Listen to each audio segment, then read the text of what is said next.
轴承内壁卡死在轴上。你看小日本用一把钳子，不用任何专业的工具就可以拆掉。他用一把钳子夹住砂纸，然后让电机启动。在电机的高速运转过程中，它经过摩擦砂纸，而这个轴承内壁被摩擦出高温发红，这样呢就可以轻松的拆掉。当它被烧红了以后，就来了一个热胀冷缩，你看这个轴承内壁就被轻松的给拆掉了，真的太先进了。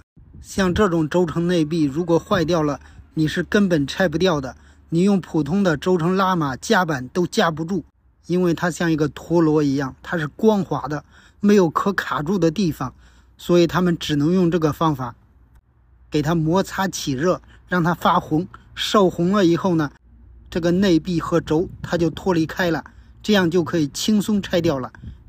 这技术值得学习啊。